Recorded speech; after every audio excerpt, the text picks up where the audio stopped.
18 horas. Notícias de Manaus, Amazonas, Brasil e do mundo. Agora na Mix. 6 horas 2 minutos em Manaus. 18 horas do ar. Eu, você e ela, Karine. Fala, Carlão, boa Karine, noite, muito boa noite para você sintonizado aqui com a gente em 100,7 e já começa, claro, agradecendo a sua companhia, a sua audiência. Estamos juntos a partir de agora até as 7 da noite aqui no 18 horas. Legal, no melhor Mix do Brasil e contando sempre com a sua elegante participação, querido ouvinte, aqui no programa 18 horas. Acione aí o nosso WhatsApp, fique à vontade, 99488-7592. Vale também a sua participação para você que nos acompanha ao vivo pela live do YouTube. Manda a sua mensagem de texto e não esquece de seguir a gente nas redes sociais no @18horasnews. Boa. Mix. Karine, direto pras ruas, dando um giro. Vamos saber do trânsito logo de cara. Vamos lá, vamos saber por onde anda o repórter André Meirelles. André, boa noite, como é que está a volta para casa? Trânsito. Muito boa noite para você, Karine, para o Carlão também, claro, para os ouvintes. Olha, na volta para casa, no sentido centro-bairro, a Avenida Caco Caminha tem trânsito moderado. Já na Avenida Brasil, grande número de veículos deixa o trânsito lento com retenção que segue até as proximidades da Prefeitura de Manaus. E aqui na Avenida São Jorge, também no sentido centro-bairro, o trânsito é intenso com muitos veículos na via. Daqui a pouco a gente traz mais informações, Karine, Carlão. Obrigada, André Meirelles. Agora 6h03, você no melhor Mix do Brasil. 18 horas. Conferindo os destaques do programa 18 horas de hoje, a cidade de Maués é oficialmente considerada a capital nacional do Guaraná. Polícia prende suspeito de integrar grupo criminoso que clonava cartões de crédito e aplicava golpes em compras online. Olha, em discurso na ONU, o presidente Lula destaca que democracia é inegociável. O Amazonas registra inadimplência recorde entre as empresas. O total de 124.700 estão negativadas. Agora 6h04, você no melhor Mix do Brasil. Vamos juntos até às 7, conferindo esses e outros assuntos, os destaques de hoje. Os destaques desta terça-feira, 23 de setembro de 2025. Está no ar para você, querido ouvinte, mais uma edição do programa 18 horas. 18 horas. Olha aí, começando 18 horas, comemorando a lei que reconhece o município de Maués, Karine, ouvintes, inclusive é oficialmente aí como a capital nacional do Guaraná. A lei foi sancionada e publicada no Diário Oficial da União. Hoje, Karine, terça-feira. Exatamente, a cidade é responsável pela maior parte da produção de Guaraná do Brasil. A proposta foi feita pelo deputado federal Sidney Leite, com parecer favorável do senador Plínio Valério, que falou com a nossa reportagem sobre o assunto. O projeto que tornou Maués a capital nacional do Guaraná é do meu amigo, deputado federal Sidney Leite, aprovado na Câmara Federal. Quando chegou ao Senado, eu fiz questão de ser o relator. Eu quero ter o prazer de dizer, depois, daqui a alguns anos, que eu fui relator do projeto que é reconhecido, na realidade é reconhecimento de que Maués há muito tempo merece o título de capital do Guaraná, capital brasileira do Guaraná. Todo mundo que produz Guaraná, os moradores de Maués, nós que admiramos os produtos, né? É feito em Maués, a plantação de Guaraná, os outros produtos, estamos felizes da vida. E eu particularmente, por isso que eu fiz questão de falar com vocês, dizer que todos os moradores de Maués estão de parabéns, todos. E o deputado federal, o Sidney, né? Que teve isso, que trouxe, é um defensor de Maués. Eu já vi muita gente, eu defendo muito Erunepé, Manaus. O Sidney é o defensor de Maués, reconhece tudo de bom, já foi prefeito, e eu, como amigo dele, fiz questão de relatar. É uma homenagem a todos vocês, uma homenagem a todo Maués. Por isso a gente tem que estar alegre, estar feliz. Parabéns, Maués, por ser a capital brasileira do Guaraná. 18 horas. Olha só, o Brasil lidera a produção global de Guaraná e é o principal exportador. O município de Maués, além de concentrar a maior parte da produção nacional, é considerado o berço histórico da fruta, com forte presença de tradições indígenas e práticas agrícolas locais. Entre os povos indígenas Sateré Maué, por exemplo, ele é considerado sagrado e parte de um sistema de conhecimento ancestral que envolve cultivo, beneficiamento e uso medicinal. E segundo a revista Forbes, Carlão, a produção brasileira de guaraná representa cerca de 95% da oferta mundial. Estima-se que o Brasil produza anualmente entre 3.000 a 4.000 toneladas de sementes secas, sendo o Amazonas responsável por cerca de 80% desse volume. E dessa produção também estão somadas outras regiões como a Bahia, o Acre, o Pará e Rondônia. Olha, o guaraná é usado predominantemente pela indústria de bebidas, principalmente refrigerantes e energético. Também é matéria-prima para suplementos alimentares, cosméticos e produtos farmacêuticos, graças ao seu alto teor de cafeína, superior, inclusive, ao do café, Karine. É verdade, viu? Muita gente não sabe, mas é isso aí mesmo. Ou seja, né, Carlão? Sim. O guaraná é de extrema importância econômica e cultural para o país e nada mais justo do que reconhecer a cidade de Maués como capital nacional do Guaraná, motivo de orgulho, de comemoração para o município de tamanho destaque. Sim, Karine, esse título com certeza vai ser comemorado na próxima Festa do Guaraná, que acontece agora no fim de novembro, tá logo aí. A cidade vai ter mais motivos para celebrar a cultura e a tradição dos povos originários. 6 e 8, você no melhor mix do Brasil. 18 horas. Olha, a polícia prendeu um homem suspeito de integrar um grupo criminoso que clonava cartões de crédito e aplicava golpes em compras online, Karine. Carlão, o repórter André Meirelles tem mais detalhes a respeito dessa prisão e sobre como esse grupo agia. Boa noite, André. Então, os criminosos aplicavam esses golpes contra os donos dos cartões e, é claro, deixava prejuízo também no comércio. Conta mais. Boa noite mais uma vez, André. Muito boa noite a todos. Olha, isso mesmo, a tropa do cartão clonado deixava os lojistas no prejuízo, porque o valor dos cartões eram contestados depois de um tempo. Mas a quadrilha já foi até então tirada de circulação e faltava só o último integrante do grupo, que foi preso na rua Nossa Senhora da Conceição, no bairro Tancredo Neves. O homem, identificado como Stanley, vai responder por estelionato, associação criminosa e falsidade ideológica. Segundo o delegado Cícero Túlio, titular do primeiro DIP, o grupo comprava dados de cartões na Deep Web e usava links de pagamento para efetuar as compras. A prisão do Stanley, ela decorre do desdobramento de uma investigação que conseguiu ali coletar e apreender aproximadamente 1,5 tonelada de material que havia sido comprado por intermédio de dados de cartões de crédito clonados, né? O Stanley tinha a função de comprar dados de cartões de crédito clonados na Deep Web, a partir de então repassava esses dados para o restante da quadrilha, identificado aí como o Helder Dácio e também o Janderson, que ambos já haviam sido presos. E as investigações comprovaram que as compras costumavam ultrapassar o valor aí de R$50 mil por vez. O grupo contratava motoristas de fretes para transportar os produtos até os integrantes, como explica o delegado. A partir do momento em que eles conseguiam concretizar o golpe, eles acabavam contratando fretes para colher esse material e deixar esses materiais sempre em lojas do mesmo ramo dos produtos que eram comprados. Então, tanto os motoristas que faziam frete, quanto aquelas empresas que esses motoristas deixavam esses materiais na frente dessas lojas, não tinham participação. O homem que foi preso nesta segunda-feira era o último foragido do esquema. Com a captura, o caso foi elucidado. Volto com vocês. Muito obrigada pelas informações, André Meirelles. Para 6h16, você era o melhor mix do Brasil. 18 horas. Política. Vamos lá, Carlão, vamos de política. Vamos conversar com Kennethson Paz. Kennethson, boa noite, Kennethson. Então, hoje foi o grande dia da abertura dos trabalhos lá da ONU, né?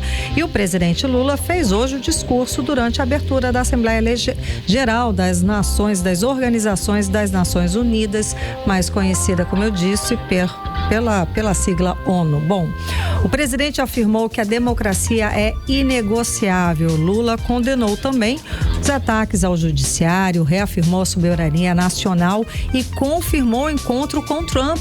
É isso mesmo? Conta mais a respeito desse dia tão emblemático, Kennethson Paz. Oi, Karime, muito boa noite para você, para o Carlão, para todos que acompanham a gente aqui no 18 horas da Rádio Mix Manaus. Sem dúvidas, esse encontro foi surpreendente na ONU. O presidente Luiz Inácio Lula da Silva foi um dos primeiros a discursar na ONU diante ali das lideranças mundiais, defendendo a democracia, a soberania e o multilateralismo. O presidente brasileiro criticou também várias irregularidades que foram apontadas por ele como medidas unilaterais contra o Brasil, como sanções, também tarifas dos Estados Unidos, e afirmou que o nosso país, ele não negocia democracia. Essas são as palavras do presidente Luiz Inácio Lula da Silva. A gente separou um trecho dessa fala do presidente, vamos ouvi-la agora. Não há justificativa para as medidas unilaterais e arbitrárias contra nossas instituições e nossa economia. A agressão contra a independência do Poder Judiciário é inaceitável. Essa ingerência em assuntos internos conta com o auxílio de uma extrema-direita subserviente e saudosa de antigas hegemonias. Falsos patriotas arquitetam e promovem publicamente ações contra o Brasil. Apesar desse discurso bastante duro do presidente Luiz Inácio Lula da Silva, nos bastidores houve um encontro que muitos não esperavam, até mesmo pelas próprias palavras do presidente Donald Trump. Lula e Trump se encontraram muito brevemente, ali um pouco mais de 10 minutos, e o presidente americano disse que houve uma química excelente, ou seja, que eles concordaram em se encontrar na próxima semana. E essa química já foi dita ali por muitos especialistas como um sinal de que muita coisa pode mudar, inclusive o tarifácio dos Estados Unidos contra o Brasil. Vamos ouvir o que disse o presidente americano. Eu estava aqui, eu encontrei o líder do Brasil a entrar aqui, eu falei para ele, nós nos abraçamos, e as pessoas falando, dá para acreditar nisso? Nós concordamos que nós vamos nos encontrar na próxima semana. Ele parece um homem muito agradável e eu gosto dele. E ele gosta de mim. E eu gosto de fazer negócios com pessoas que eu gosto. Quando eu não gosto de uma pessoa, eu não gosto. Mas tivemos ali esses 30 segundos ali, foi uma coisa muito rápida, mas foi uma química excelente. Isso foi um bom sinal. Isso foi um bom sinal para muita gente que apoia, inclusive, o governo federal nesse momento, né, e consideram esse discurso do presidente Donald Trump como uma vitória, tanto para Lula, como para a esquerda, como também para o Supremo Tribunal Federal, pela execução desses atos do 8 de janeiro. Então, para muitos, foi considerada ali uma grande vitória nesse momento e já demonstrou que o presidente Donald Trump tem o interesse de negociar com o Brasil. E muitos já, inclusive, acreditam que esse tarifácio deve cair em breve por conta dessa possível negociação que vai acontecer, inclusive já refletiu no dólar. Só que o Itamaraty tá ali com o pé atrás, né? Porque pode ser e também pode não ser. Trump não é lá um estadista que a gente confia 100% no que ele diz. Ele falou isso agora. Amanhã ele pode acordar e mudar completamente de opinião. Ou seja, vamos ficar otimistas, até um pouco felizes, mas não tão aliviados e não tirar o pé ali do freio, digamos assim. Exatamente. O Itamaraty está exatamente nessa posição, Karime, confiando, mas desconfiando. Porque o que eles temem é que se repita aquela mesma situação que aconteceu no encontro entre Donald Trump e o presidente ucraniano, Zelensky. E aí também o Trump, ele fez questão de alertar o Brasil que o Brasil, ele só vai se dar bem se trabalhar junto com os Estados Unidos, citando ali tarifas, políticas comerciais. O Lula já confirmou que a independência do judiciário é importante, defendeu o diálogo com a Venezuela. E aí entrou em detalhes ali que também chegou a ser complicado. Falando de Venezuela, quando os Estados Unidos está muito próximo, já está praticamente sitiando a Venezuela, e ele também reforçou a prioridade do Brasil em manter a América Latina na zona de paz, querendo ser o intermediador da paz aqui na América Latina, e também chegou a falar sobre o Oriente Médio, sobre as tensões de guerras entre Brasil e Palestina. Ou seja, a situação tá complicada. Tava indo tudo bem. Ele tava indo bem. Final, aí o Lula vai, levanta a bandeira da Venezuela, que já não era o assunto ali. Pois é, essas tratativas diplomáticas são muito delicadas. Uma palavra a mais ou a menos põe tudo a perder. Por isso que o Itamaraty está com o pé atrás. E lembrando que o presidente da Colômbia veio aqui na Amazônia e falou em regularização de drogas na Amazônia. É isso. Então, um negócio completamente... Mas, enfim, vamos seguir adiante. E lembrando que o Trump, ele é ardiloso, ele vai fazer um monte de propostas. A paz também vai depender disso, porque ele vai querer exigir um monte de coisa, com certeza. Com certeza. Olha o projeto de lei da deputada Débora Menezes quer proibir artistas de fazer manifestações políticas em eventos pagos com dinheiro público. Isso pode ser um risco para a liberdade de expressão e para o debate democrático no país? Você acha que tem alguma coisa relacionada com uma censura, por exemplo? Então, Carlão, muitos especialistas, eles temem essa situação porque eles consideram sim como uma censura. Esse projeto de lei, ele foi apresentado pela deputada estadual Débora Menezes, agora no dia 16 de setembro desse ano, e proíbe, na teoria, naquilo que foi apresentado, proíbe manifestações político-partidárias de artistas em eventos financiados com recursos públicos estaduais, representando para muitos especialistas um risco muito grande para a liberdade de expressão no Brasil. Segundo os juristas, mesmo que o PL ele busque preservar a neutralidade do uso impessoal dos recursos, ele pode inibir um debate democrático, condicionando ali o acesso a financiamentos públicos a silêncio político. A Constituição garante, a gente vai lembrar aqui que a Constituição garante a liberdade de expressão, incluindo artística e também cultural, e decisões do STF reforçam que críticas a autoridades são protegidas, salvo em caso ali de crimes específicos. O projeto, ele prevê sanções como devolução de cachê, rescisão de contrato e também inabilitação por 5 anos, o que pode ser muito interpretado como uma censura indireta. De outro lado, a deputada defende que o PL apenas está garantindo a neutralidade em eventos públicos. Vamos ouvir o que disse a deputada. Em nenhum momento a gente quer tolir ali a liberdade de expressão. Pelo contrário, a gente sabe que os artistas podem continuar se manifestando em qualquer lugar. Nós não podemos permitir que shows que são custeados com dinheiro do contribuinte, ou seja, com o meu dinheiro, com o seu dinheiro, independente se você é de direita ou de esquerda, nós queremos que esse palco, o foco seja a arte, o foco seja a cultura, e em nenhum momento a gente dê palco para guerras políticas partidárias. Só que críticos, eles alertam e também consideram que essa medida seja um retrocesso simbólico e também prático, o que pode ali inibir artistas de poderem se posicionarem, de poderem falar, de servir e até servir essa situação de servir de precedente para outras restrições a outros estados e também no âmbito federal.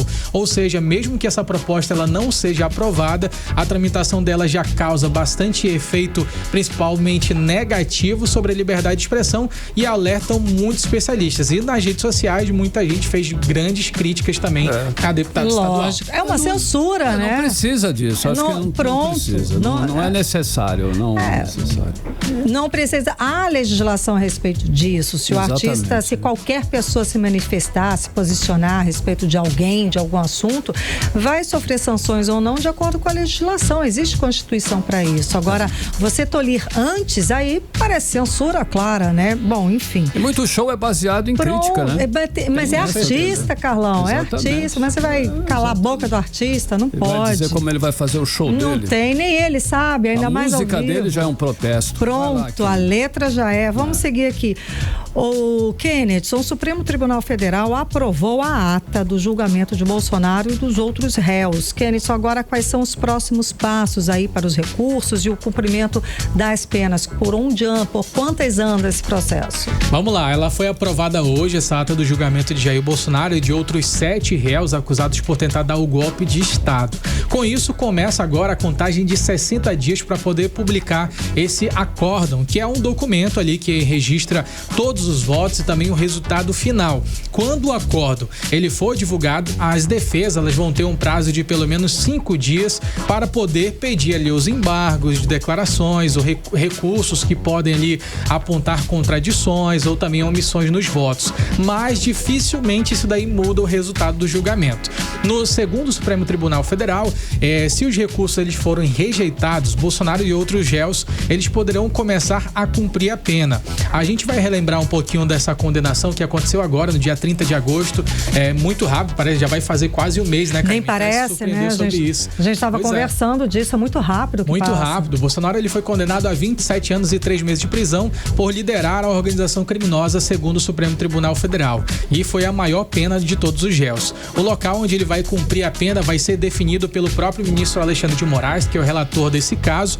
E aí temos algumas opções, que é a Superintendência da Polícia Federal, que foi o local onde o presidente Luiz Inácio Lula da Silva já esteve preso em certo momento, ou ele também pode ser preso ali no complexo penitenciário da Papuda, em Brasília. A defesa já avisou que vai pedir ali a prisão domiciliar, citando ao estado de saúde do Bolsonaro e também a idade avançada. O tenente-coronel Mauro Cid, que fez aquelas declarações, delação premiada, ele vai cumprir primeiro, segundo o Supremo. E também ali foi eleito hoje o presidente da primeira turma do STF, o ministro Flávio Dino, que vai assumir por pelo menos um ano esse cargo ali de presidente. Segundo o Supremo, ele vai ter a responsabilidade de coordenar os julgamentos no núcleo da tentativa de golpe, incluindo o núcleo 4, que trata da disseminação de desinformação sobre o sistema eleitoral. O Dino ele deve adotar ali um estilo tranquilo, mas mantendo firmeza, garantindo que as sessões corram de forma organizada e também respeitando a colegialidade. Ou seja, ainda tem muita coisa a ser analisada nesse núcleo 4, muita coisa ainda pode rolar. Essas ações elas vão acontecer ainda por parte do STF e com certeza a consequência serão prisões ou qualquer outro tipo de punição, né? Será que ainda tem a possibilidade de diminuir essa pena, de repente, para ser menos tempo de prisão, menos anos, talvez? Em relação ao Bolsonaro e os outros 7 réus? Acredito que não, que já isso foi... Isso daí vai ser conforme a anistia, né? Essa é que é a pauta da anistia. Ainda tem muita coisa. Que é exatamente para discutir a respeito sobre essas penas dos réus que já tinham sido presos pelos atos do 8 de janeiro e também nesses réus agora que foram condenados pelo STF. Caso essa PEC da anistia, ela passe, ela vai reduzir. Só que essa redução ela não é tão significativa quanto muita gente acredita que seja.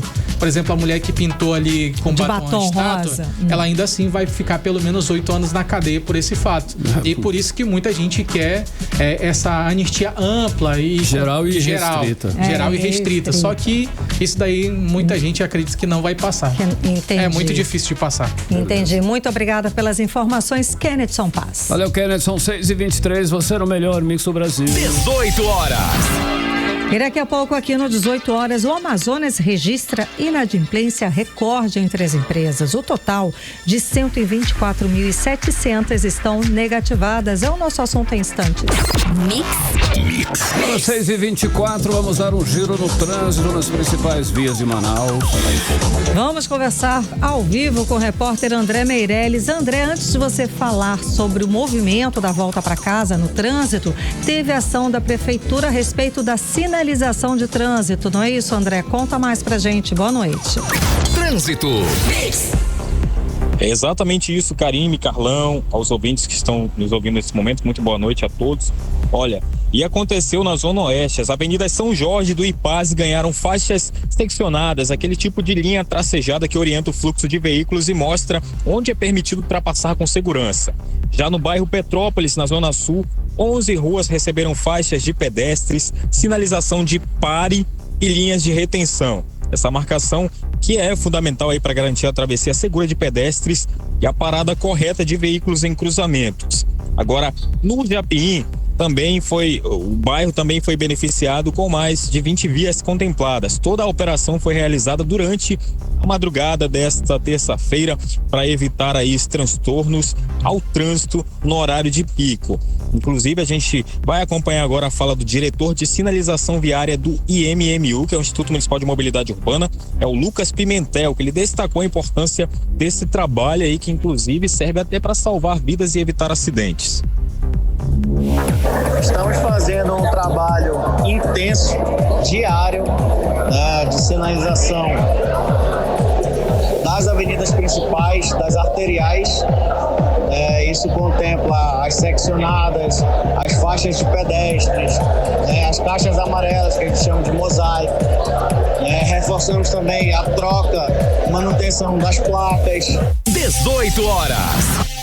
Aí, a gente acompanhou a fala do diretor de sinalização viária do IMMU, que é o Lucas Pimentel, que inclusive ele reforçou também que essa manutenção constante da sinalização é uma das principais formas de prevenir acidente e que segue aí com esse trabalho também. E ele falou da importância dessa sinalização nos bairros e quais bairros que receberam aí essa manutenção.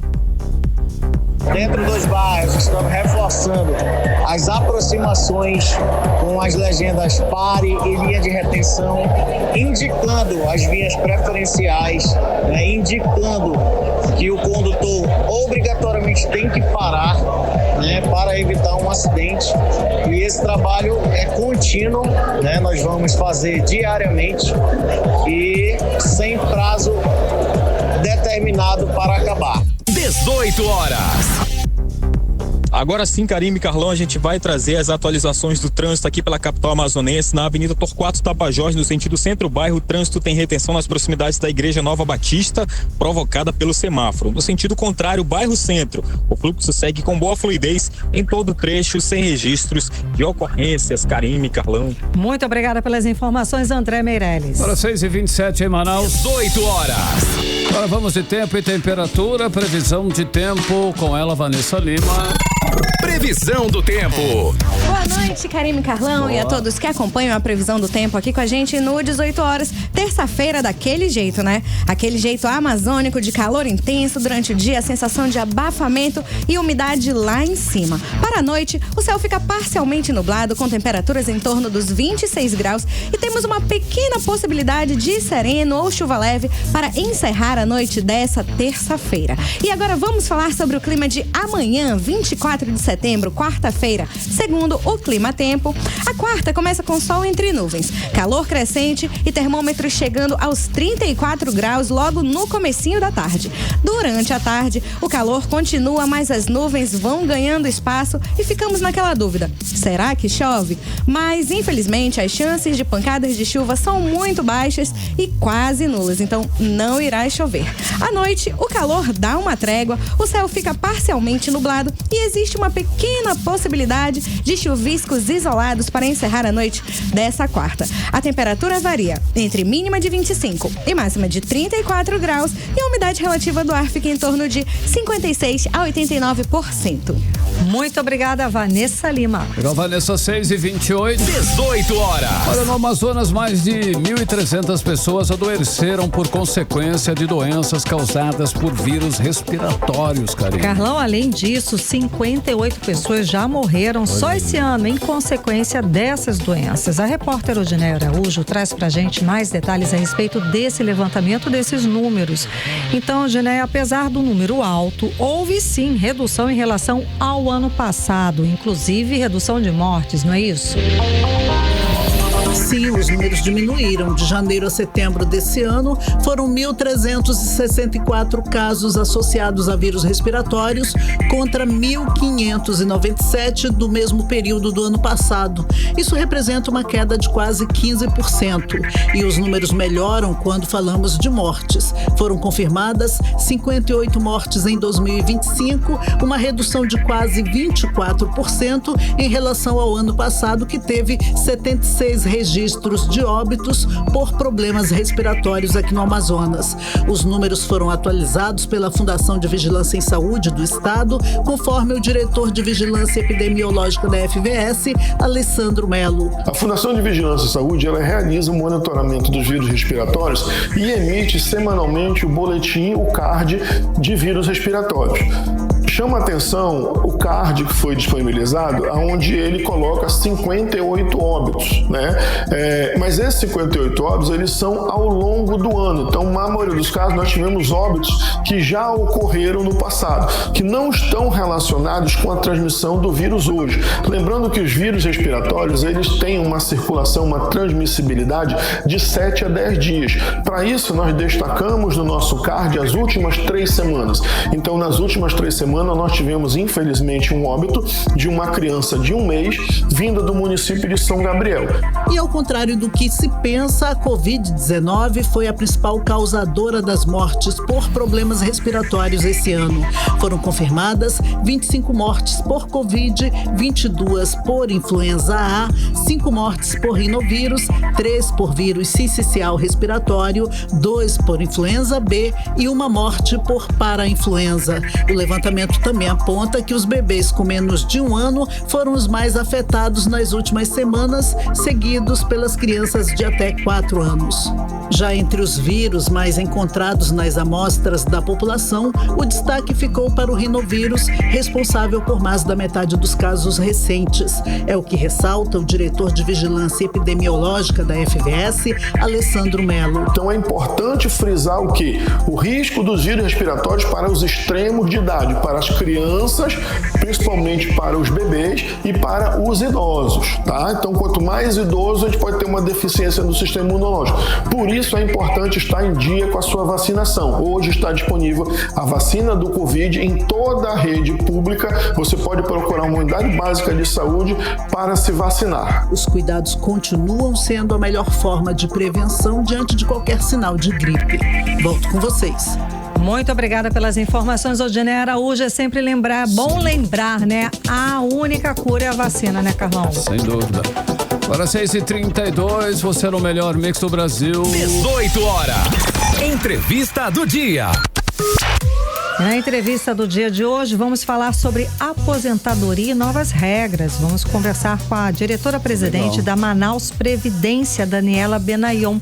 Seja bem-vinda ao 18 horas. Boa noite, tudo bem? Tudo bem, Karine. Boa noite a você, ao Carlão e a todos que nos acompanham aqui na Rádio Mix. Vamos lá, imagina, a gente que agradece. Vamos lá. Explica pra gente sobre essa abrangência das novas regras, quais servidores, né? E começa a valer a partir de quando? Quais servidores vão ser impactados com essas novas regras? Bom, o público-alvo dessa reforma da Previdência são os servidores públicos municipais efetivos, titulares de cargos efetivos, né? Que são os cobertos pelo guarda-chuva da Manaus Previdência. São, em média, 25 mil servidores, considerando que os quase 10 mil aposentados e pensionistas não serão alcançados, porque já estão com os direitos adquiridos, inclusive usufruindo dos benefícios, né? Então, esses mantemos como estão. As novas regras valem a partir da aprovação do projeto de lei. Para os novos servidores, as novas regras totais, e para os que já estão no serviço público, que são esses 25 mil servidores, as regras de transição. E quem já está, próximo de se aposentar ali na beirinha? Pois é, Carlão, para esses nós temos as regras de transição, que são 2, exatamente iguais às da União, integrando a idade mais o tempo de contribuição, formando uma quantidade de pontos na primeira regra, e na segunda regra uma regra de pedágio, para aqueles servidores que já estavam ali bem próximos da aposentadoria, por exemplo, faltando 6 meses, aí ele vai precisar ficar 6 meses a mais, né? Então, as novas regras, as regras de transição, elas somam um pouco mais de tempo, um pouco mais de idade, para poder alcançar os requisitos das aposentadorias. Certo, não volta a estaca zero para quem, como por exemplo, está começando agora, né? Não. É para todos que entrarem até a aprovação do projeto de lei, são as regras de transição. Para os novos servidores, aí são as regras iguais à federal, né? A reforma da Previdência da União, que alcança todos os servidores públicos da União, aqueles que são abrangidos pelo INSS, e também aqueles servidores, por exemplo, do próprio município, que são temporários, comissionados. Para todos esses servidores, as regras já mudaram lá em 2019, né? O que a gente está fazendo agora no município é adequar a legislação municipal a essas novas regras. Só que nas nossas regras de transição, nós conseguimos deixar o cálculo dos proventos, né, que é o valor que a pessoa vai receber de aposentadoria, o cálculo exatamente igual o que é hoje. Então, isso é uma vantagem diante da reforma da União, que começa a remuneração com 70% do valor da média. No caso das regras em transição, nós vamos começar de 100%, quer dizer, vamos pagar 100%, tá?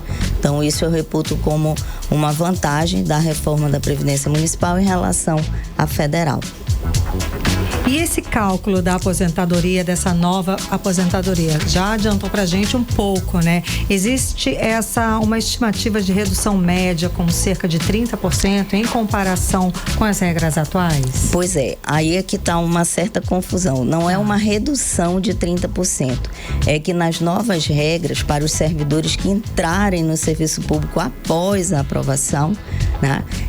Esse cálculo ele começa de 70% e aí vai somando 2% a cada ano que exceder os 25 anos de contribuição, que é o mínimo. Então, quanto mais tempo o servidor permanecer, maior será o percentual dele. Mas, no mínimo, será de 70%. Sim. A senhora falou que os pensionistas que já recebem benefícios não serão afetados, né, nessa reforma aí. Agora, esses direitos que já estão adquiridos, eles estão realmente seguros e garantidos? Pode ser que role alguma nova regra, uma nova reforma nesse processo ou não? Não, veja. Na União, os aposentados e pensionistas, eles foram atingidos, porque a base contributiva ela foi ampliada. Então, todos os aposentados e pensionistas contribuem a partir de um salário mínimo. No município de Manaus, nós não fizemos essa proposta, nós permanecemos como está. Como está? Só paga previdência aposentado e pensionista que ganha acima do teto do regime geral. Hoje esse teto é 8.157. Então quem ganha até esse teto não paga previdência. Isso acontece com 85% dos nossos beneficiários. Apenas 15% da nossa folha recolhe previdência. Entendi. A senhora já ressaltou aqui uma das diferenças entre a reforma nacional e a reforma aqui municipal. Existem quais outras que você gostaria de ressaltar? A alíquota, por exemplo, que nós vamos manter a alíquota linear de 14% para todos. Na União, essa alíquota chega até 22%. Também na pensão por morte, a cota familiar na União, ela é 50% da média e na nossa proposta ela está de 70%. E aí soma 10% por cada dependente, podendo chegar a 100% se forem 3 dependentes.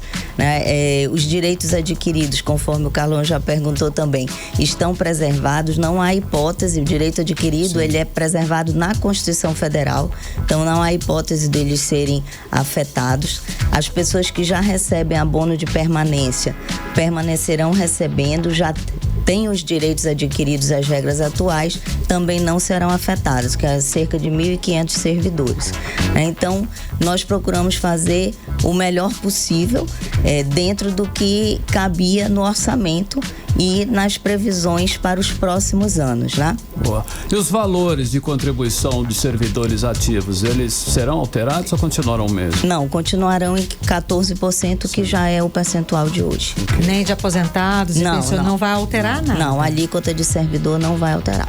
Então, essa proposta de lei está aguardando a votação e existe algum prazo para Ela está em trâmite na Câmara desde o dia 27 de agosto.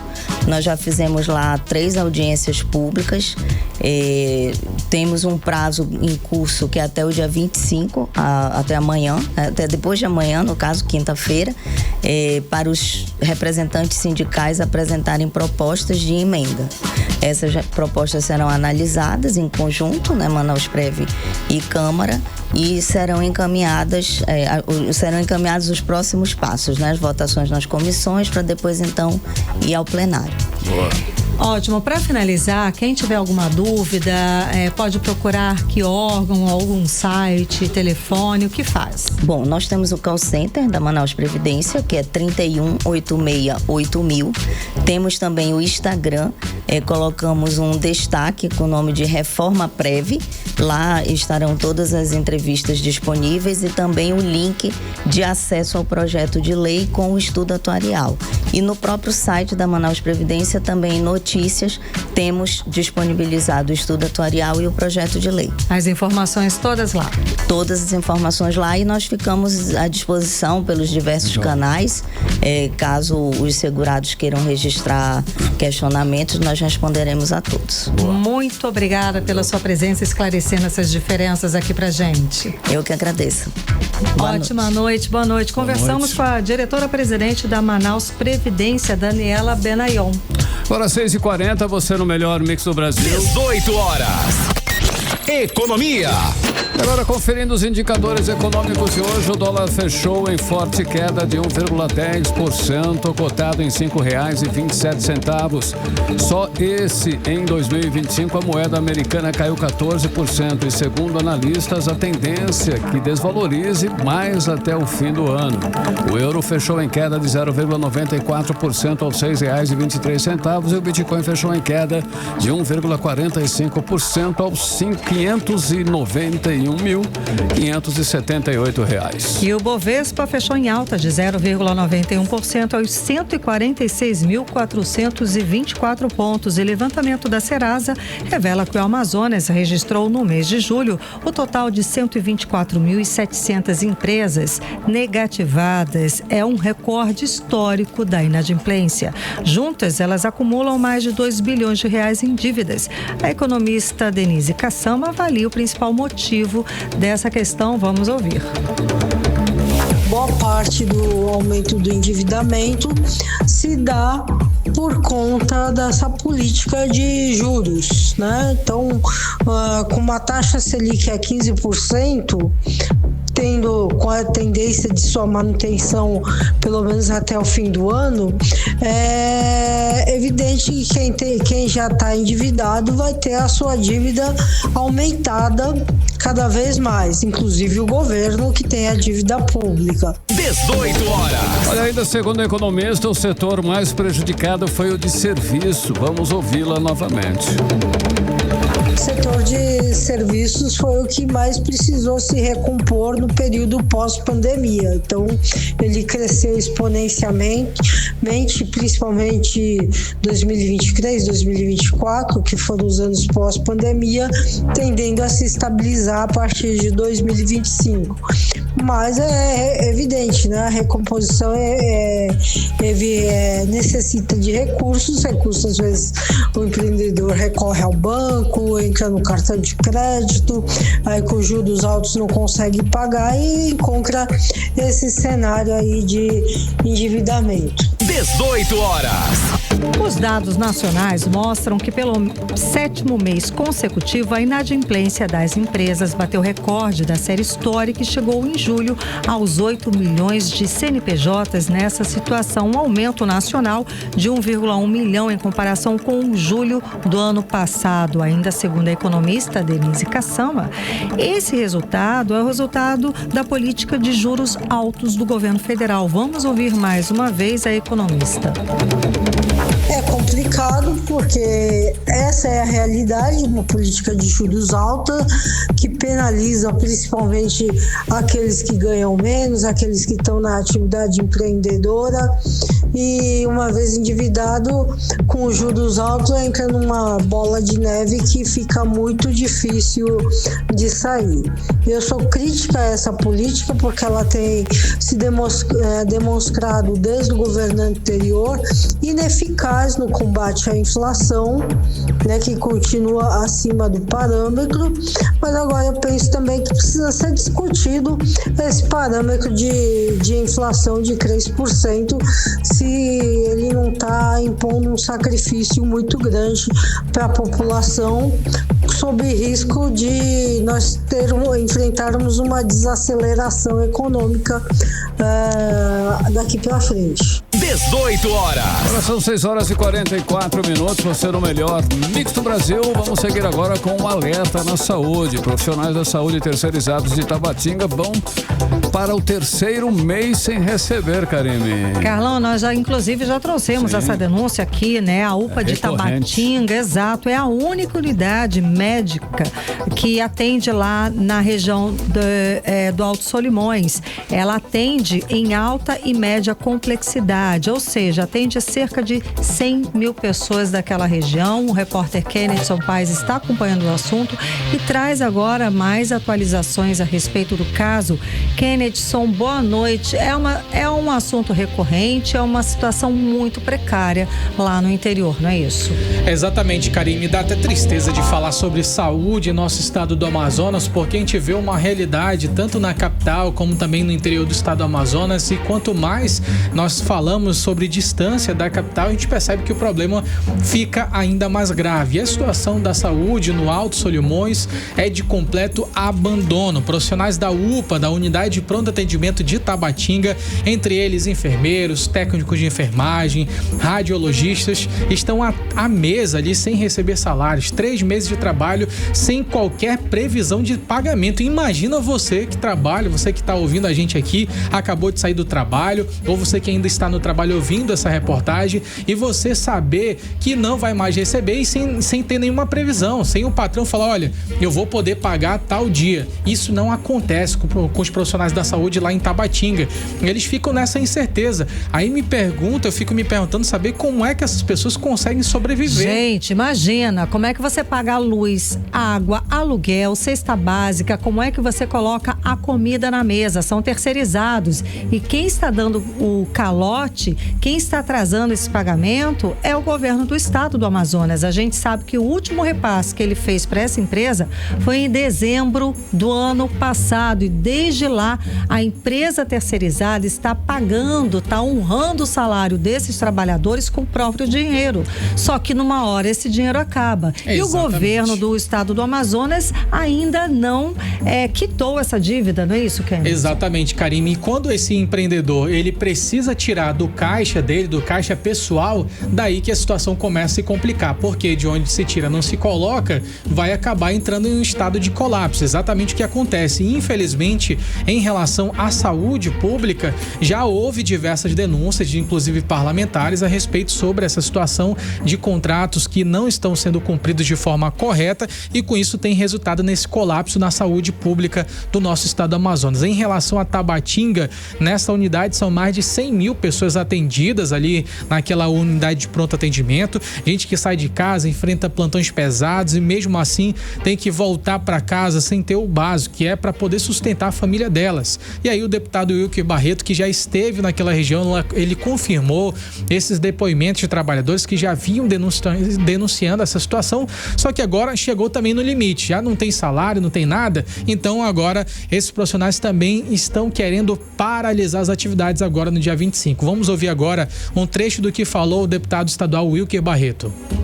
Técnicos, radiologistas e enfermeiros indo pro 3º mês, senhores, sem receber. E essa é a realidade aí, ó. Dia 25, ameaça de paralisação. É justo um pai de família, uma mãe de família trabalhar sem receber? O problema do Amazonas não é o dinheiro que está entrando, é como se está gastando. Está se gastando mal, de forma irresponsável, com processos licitatórios suspeitos, fraudulentos, claramente com indícios de corrupção. Ou seja, quem paga a conta somos sempre nós, né? A população. A gente sempre paga essa conta mais cara. E essa é uma realidade que escancara completamente o descaso com a saúde pública no interior do nosso estado do Amazonas, enquanto o governo ali afirma que vai fazer investimentos, que já fez grandes investimentos, mais de 5 bilhões, né? Na saúde. O que a gente percebe é que na prática, quem segura esse sistema está sem salário, sem valorização e completamente sem respeito. Nas palavras do deputado, não é justo que o mais humilde, que precisa do SUS, tenha a sua vida em risco por causa da irresponsabilidade das contas públicas. Ou seja, aqui o 18 horas mais uma vez dando voz a esse povo de Tabatinga, mas não apenas de Tabatinga, mas também de todo o nosso estado do Amazonas, porque os problemas são recorrentes e a gente vai seguir cobrando, porque isso é responsabilidade nossa como, né, Karine? Como veículo de comunicação, dar voz a essas pessoas, né? Responsabilidade e dever de ofício, não é, Kennedy? Kennedson Paes, dar voz e cobrar, porque é dever também do Estado, do governo do Estado do Amazonas, dar satisfação para a sociedade e explicar o que está acontecendo com a saúde lá em Tabatinga e também aqui na cidade de Manaus, o que acontece no 28 de agosto, por exemplo, o que acontece nas outras unidades de saúde que antes eram referência.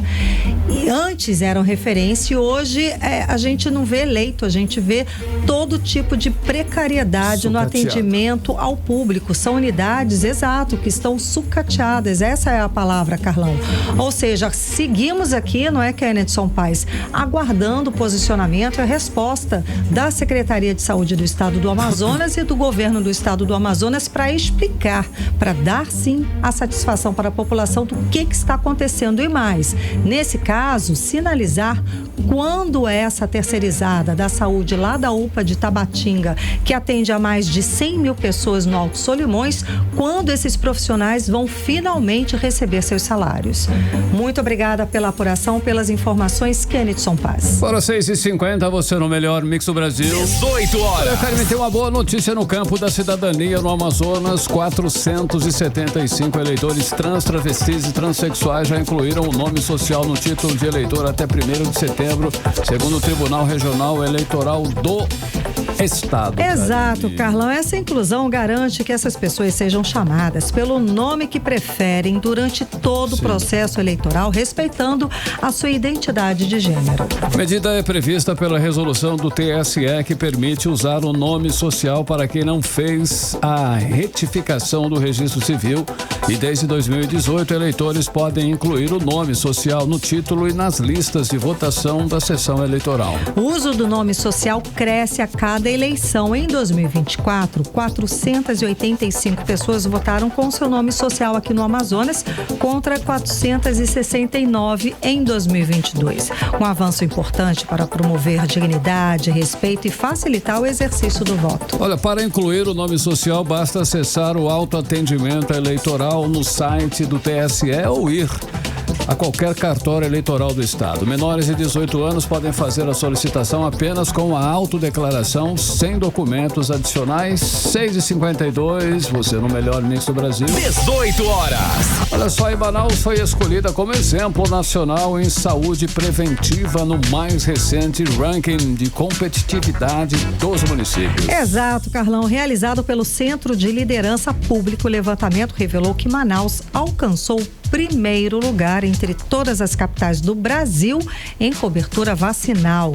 E quem tem mais detalhes pra gente é a repórter Odiné Araújo. Odiné, então, essa é realmente uma boa notícia, não é isso? Sim, muito boa. E esse destaque não é sorte não, viu? É resultado de muito esforço, inclusive com busca ativa dos servidores da Secretaria de Saúde de Manaus para atualizar a caderneta de vacinação de crianças e de toda a família, principalmente em tempos em que muitas autoridades desacreditam e até incentivam a população a não se vacinar com notícias falsas sobre males causados pelas doses. Para termos uma ideia disso, em 2022, graças ao trabalho incansável da Censa Manaus, das equipes de campo, dos agentes comunitários e de todos os profissionais de saúde aqui da capital que fizeram o impossível, Manaus atingiu cerca de 79,91% de cobertura vacinal, bem acima da média nacional. E detalhe, em 2022, ainda no governo Bolsonaro, houve um bombardeio de informações falsas para desacreditar a vacinação em todo o país. Já este ano, Manaus conseguiu vacinar 96% de sua população, segundo o levantamento do CLP, que é o Centro de Liderança Pública, que é uma organização não governamental e que busca engajar a sociedade e desenvolver líderes públicos para enfrentar os problemas mais urgentes do Brasil. Por isso, a divulgação hoje do ranking das capitais que mais vacinaram foi comemorada pelo prefeito de Manaus, Davi Almeida, nas redes sociais. Manaus é a cidade número 1 do Brasil dentre as capitais em vacinação. Uma notícia muito importante para você, morador da cidade de Manaus. Eu estou aqui na Censa Manaus com toda a equipe da Censa para dar uma boa notícia para a população da cidade de Manaus. O CLP, o Centro de Lideranças Políticas, acaba de divulgar o ranking de competitividade de todos os municípios brasileiros. E no item de vacinação, a cidade de Manaus tem tem a maior cobertura vacinal entre todas as capitais brasileiras. Chegamos a 96%, mais do que o exigido pelo Ministério da Saúde. Portanto, Manaus tem a comemorar. Quero agradecer a cada servidor da Ciência, a cada equipe de vacinação que nós temos nas nossas UBS e dizer muito obrigado. Atualmente, as UBS, que são as Unidades Básicas de Saúde de Manaus, oferecem vacinas contra a Covid-19, contra a dengue, contra a influenza e também as doses da BCG, que é ofertada para bebês recém-nascidos para protegê-los de doenças como tuberculose. A capital também foi escolhida pela acessibilidade às doses e pelas campanhas periódicas como o Dia D de vacinação e os mutirões de aplicação das doses, além também das unidades de saúde espalhadas por todas as zonas da cidade, com salas exclusivas para a vacinação. Bom, em resumo, esse reconhecimento revela que quando as pessoas se protegem, todos ganham. Menos doenças, mais saúde e mais vida. Então, manter a carteira de vacinação em dia é fundamental. Volto com vocês. Muito obrigada pelas informações. Odinei Araújo. Olha, 6h56, você no melhor mix do Brasil. 18 horas.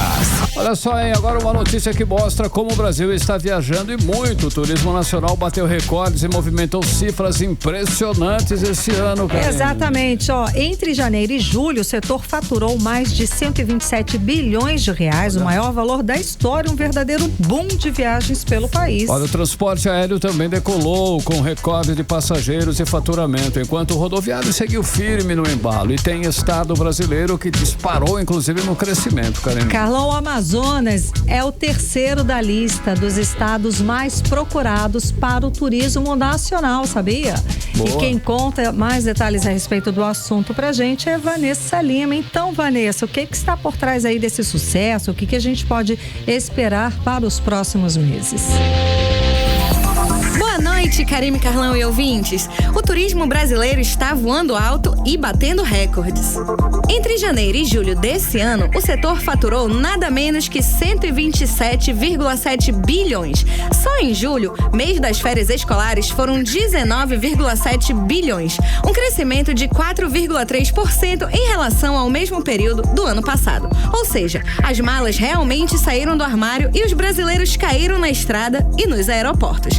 E falando em aeroportos, o transporte aéreo também brilhou. Foram 5,3 bilhões de faturamento em julho, com alta de quase 10% no ano. Foram 9 milhões de passageiros viajando só nesse mês, um recorde absoluto segundo a ANAC.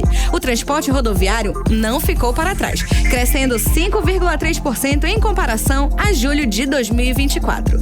E Karime, Carlão e ouvintes, o que está por trás desse sucesso do turismo nacional é uma combinação de fatores. O mercado de trabalho está aquecido e a inflação deu uma trégua, o que deixa as famílias com mais fôlego no orçamento. Isso abriu espaço para que muita gente pudesse planejar viagens, aproveitar melhor as férias escolares de julho. A agente de viagens Lilian Marques comenta como esse aumento refletiu nas vendas de passagens da agência.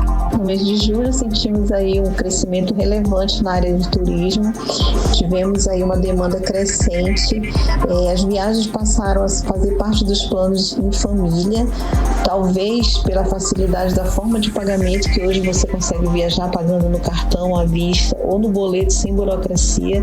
Essa informação tem chegado aí de maneira direta ao consumidor e esse fator associado ao desejo ajudou a tornar realidade a viagem dos seus sonhos e impulsionou o mercado do turismo por meio das férias. Agora, se a gente olha para os estados, o destaque vai para o Rio Grande do Sul, que disparou com crescimento de 24,6%.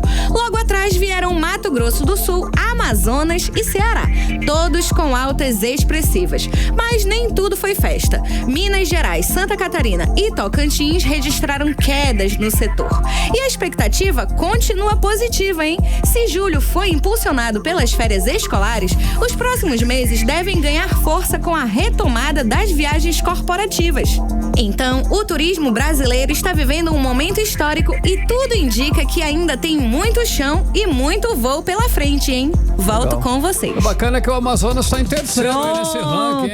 Esse é legal. É o terceiro estado mais procurado para o turismo nacional. Todo mundo quer conhecer aqui, tomar um tacacá, mergulhar com um boto. Vamos lá, Quimar. Comer um jaraqui. Além da culinária, as festas, a cultura, fazer aquele passeio do mergulho com os botos, ver uma aldeia. O que não falta aqui é atração. O que não falta é a atração turística. Então, o terceiro destino mais cobiçado do turismo nacional. Olha aí, o Amazonas está com tudo. Destaque. Mix. Fechando com o trânsito, vamos dar um giro aí. Vamos lá, vamos falar com o repórter André Meirelles. Boa noite, André. Como é que está a volta para casa? Trânsito. Boa noite para todos. Olha, um carro em pane mecânica está parado na Avenida Efigênio Salles, sentido centro-bairro, próximo a Xen. O trânsito, no entanto, segue fluindo normalmente. Nas proximidades da Suabe, o fluxo é moderado, sem registros de ocorrências. Na Avenida Constantino Neri, no cruzamento com a Rua da Maromba, o trânsito está carregado com vários trechos de lentidão. Mas só que na Avenida Maripiranga, próximo ao Hospital 28 de Agosto, o movimento é tranquilo, com boa fluidez. Na Avenida Humberto Calderaro, o trânsito é moderado, mas há pontos com lentidão ao longo da via. Karime e Carlão, até amanhã. Muito obrigada, André Meirelles. Até amanhã. Até amanhã. 18 horas. E seguimos direto para o editorial, 18 horas. Editorial 18 horas. Olha, Brasil e Estados Unidos atravessam uma das maiores crises diplomáticas nas últimas décadas. Tarifas pesadas contra produtos brasileiros, retaliações em estudo por aqui, sanções contra autoridades e até cancelamento de vistos criaram um ambiente tenso que já respinga na economia.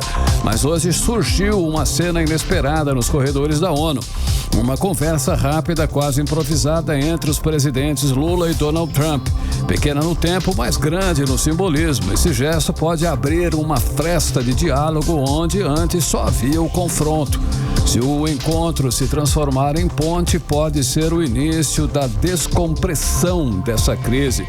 O que hoje parece retaliação e prejuízo pode virar negociação e retomada de confiança. Mercado e política sabem, às vezes um aperto de mão é capaz de mudar o rumo da história. 18 horas. 7-2, Karime. Boa noite, um beijo, até amanhã. Você ouviu 18 horas. As notícias do Brasil e do mundo. De volta amanhã.